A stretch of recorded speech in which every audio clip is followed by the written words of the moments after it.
Hello viewers, welcome back to my channel. ನಾನಿವತ್ತು ನಿಮಗೆ ಈ ವಿಡಿಯೋದಲ್ಲಿ ಮಶ್ರೂಮ್ ಬಟರ್ ಮಸಾಲ ಹೇಗೆ ಮಾಡೋದು ಅಂತ ತೋರಿಸ್ಕೊಡ್ತೀನಿ. ಅದಕ್ಕೂ ಮುಂಚೆ ಯಾರು ನನ್ನ ಚಾನಲ್ಗೆ ಸಬ್ಸ್ಕ್ರೈಬ್ ಆಗಿಲ್ಲ, ಪ್ಲೀಸ್ ಸಬ್ಸ್ಕ್ರೈಬ್ ಮಾಡ್ಕೊಳ್ಳಿ. ನನ್ನ ವೀಡಿಯೋಸ್ ಇಷ್ಟ ಆಯಿತು ಅಂತಂದರೆ ಲೈಕ್ ಮಾಡಿ, ಶೇರ್ ಮಾಡಿ, ಕಮೆಂಟ್ ಮಾಡೋದನ್ನು ಮರಿಬೇಡಿ. ಬನ್ನಿ ನೋಡೋಣ ಏನೆಲ್ಲ ಇಂಗ್ರೀಡಿಯೆಂಟ್ಸ್ ಬೇಕು, ಹೇಗೆ ಮಾಡೋದು ಅಂತ. ಇಂಗ್ರೀಡಿಯೆಂಟ್ಸ್ ಲಿಸ್ಟು ನಾನು ಡಿಸ್ಪ್ಲೇ ಸಹ ಮಾಡ್ತೀನಿ. ಮೊದಲಿಗೆ ನಾನಿಲ್ಲಿ ಪ್ಯಾನ್ ತೊಗೊಂಡಿದ್ದೀನಿ, ಅದಕ್ಕೆ 1 ಸ್ಪೂನ್ ಅಷ್ಟು ಬಟರ್ ಹಾಕ್ಕೊಳ್ತಾ ಇದ್ದೀನಿ.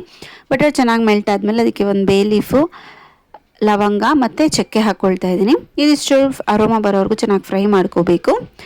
ನೆಕ್ಸ್ಟು ನಾನಿಲ್ಲಿ ಮೀಡಿಯಮ್ ಸೈಜ್ ಆನಿಯನ್ ತೊಗೊಂಡಿದ್ದೀನಿ, ಅದನ್ನು ಸಣ್ಣಗೆ ಕಟ್ ಮಾಡಿ ಇಟ್ಕೊಂಡಿದ್ದೀನಿ. ಸೊ ಅದನ್ನು ಸಹ ಹಾಕ್ಕೊಳ್ತೀನಿ ಈಗ. So onions golden brown colour ಬರೋವರೆಗೂ ಫ್ರೈ ಆಗಬೇಕು, ಅದ್ರದ್ದು ರಾ ಸ್ಮೆಲ್ ಹೋಗಬೇಕು. ಅಲ್ಲಿವರೆಗೂ ಫ್ರೈ ಆದರೆ ಟೇಸ್ಟ್ ಚೆನ್ನಾಗಿ ಬರುತ್ತೆ.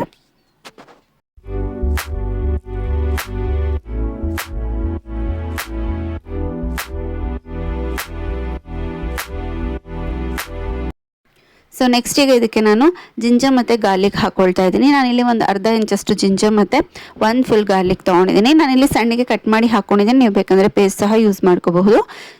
ಸೊ ಇದಿಷ್ಟನ್ನು ಒಂದು ಸ್ವಲ್ಪ ಉಪ್ಪು ಹಾಕ್ಬಿಟ್ಟು ಚೆನ್ನಾಗಿ ಫ್ರೈ ಮಾಡ್ಕೋಬೇಕು. ಗಾರ್ಲಿಕ್ ಮತ್ತು ಜಿಂಜರ್ದು ರಾ ಸ್ಮೆಲ್ ಹೋಗೋವರೆಗೂ ಫ್ರೈ ಮಾಡ್ಕೋಬೇಕು. ನೆಕ್ಸ್ಟ್ ಇಲ್ಲಿ ನಾನು ಸಣ್ಣಗೆ ಕಟ್ ಮಾಡ್ಕೊಂಡಿರೋವಂಥ ಒಂದು ಮೀಡಿಯಮ್ ಸೈಜ್ ಟೊಮ್ಯಾಟೋನ ಹಾಕ್ಕೊಳ್ತಾ ಇದ್ದೀನಿ.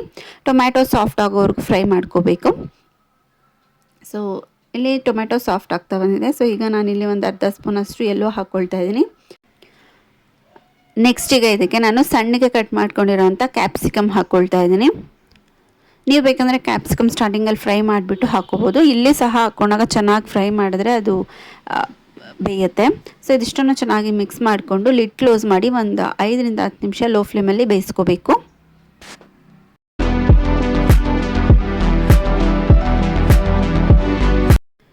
ನೆಕ್ಸ್ಟ್ ಈಗ ನಾನಿಲ್ಲಿ ಖಾರದ ಪುಡಿ ಹಾಕ್ಕೊಳ್ತಾ ಇದ್ದೀನಿ. 1 ರಿಂದ 1.5 ಸ್ಪೂನಷ್ಟು ಖಾರ ನೋಡ್ಕೊಂಡು ಹಾಕ್ಕೊಳ್ಳಿ. ಮತ್ತು 1 ಸ್ಪೂನಷ್ಟು ಧನಿಯಾ ಪೌಡ್ರ್ ಹಾಕ್ಕೊಳ್ತಾ ಇದ್ದೀನಿ. ಸೊ ಇದಿಷ್ಟನ್ನು ಚೆನ್ನಾಗಿ ಮಿಕ್ಸ್ ಮಾಡ್ಕೋಬೇಕು. ಇದಕ್ಕೆ ಒಂದು ಅರ್ಧ ಕಪ್ಪಷ್ಟು ನೀರು ಹಾಕ್ಕೊಂಡು ಚೆನ್ನಾಗಿ ಬೇಯಿಸ್ಕೋಬೇಕು. ಇದೆಲ್ಲ ಆದಮೇಲೆ ತಣ್ಣಗಾದ್ಮೇಲೆ ಇದನ್ನು ಗ್ರೈಂಡ್ ಮಾಡ್ಕೊಂಡು ಪೇಸ್ಟ್ ರೆಡಿ ಮಾಡ್ಕೋಬೇಕು. ಸೊ ನೆಕ್ಸ್ಟ್ ಈಗ ಸೇಮ್ ತವಾಗೆ 1 ಸ್ಪೂನಷ್ಟು ಬಟರ್ ಹಾಕ್ಕೊಳ್ತಾ ಇದ್ದೀನಿ. ನೆಕ್ಸ್ಟ್ ಈಗ ಇದಕ್ಕೆ ಬಟರ್ಗೆ ಮಶ್ರೂಮ್ ಹಾಕ್ಕೊಂಡು ಫ್ರೈ ಮಾಡ್ಕೊಳ್ತಾ ಇದ್ದೀನಿ. ಸೊ ಇದಕ್ಕೆ ಸ್ವಲ್ಪ ಸಾಲ್ಟ್ ಹಾಕ್ಕೊಂಡು ಫ್ರೈ ಮಾಡ್ಕೊಳ್ಳಿ, ಟೇಸ್ಟ್ ಚೆನ್ನಾಗಿರುತ್ತೆ.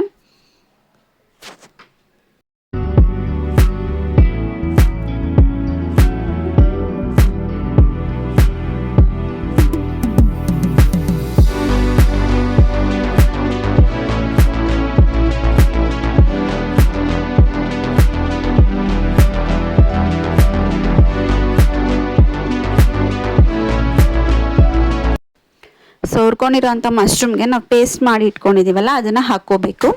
ಸೊ ಇದಿಷ್ಟನ್ನು ಚೆನ್ನಾಗಿ ಮಿಕ್ಸ್ ಮಾಡಿಬಿಟ್ಟು ನಿಮ್ಮ ನೀರು ಬೇಕಂದರೆ ಹಾಕ್ಕೋಬೋದು. ಈ ಸ್ಟೇಜಲ್ಲಿ ಉಪ್ಪು ಮತ್ತು ಖಾರ ಚೆಕ್ ಮಾಡ್ಕೊಂಡು ಹಾಕ್ಕೊಂಡು ಒಂದು 15 ರಿಂದ 20 ನಿಮಿಷ ಲೋ ಫ್ಲೇಮಲ್ಲಿ ಚೆನ್ನಾಗಿ ಬೇಯಿಸ್ಕೋಬೇಕು.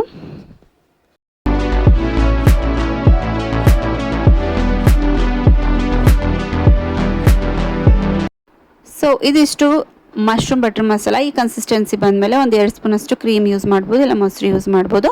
ಬಿಸಿ ಬಿಸಿಯಾಗಿರೋವಂಥ ಮಶ್ರೂಮ್ ಬಟರ್ ಮಸಾಲ ರೆಡಿಯಾಗಿದೆ ಸರ್ವ್ ಮಾಡಲಿಕ್ಕೆ. ಹೋಪ್ ನಿಮಗೆ ಈ ವಿಡಿಯೋ ರೆಸಿಪಿ ಇಷ್ಟ ಆಯಿತು ಅಂತ ಅನ್ಕೊತೀನಿ. ಇಷ್ಟ ಆಯಿತು ಅಂತಂದರೆ ಲೈಕ್ ಮಾಡಿ. Thank you.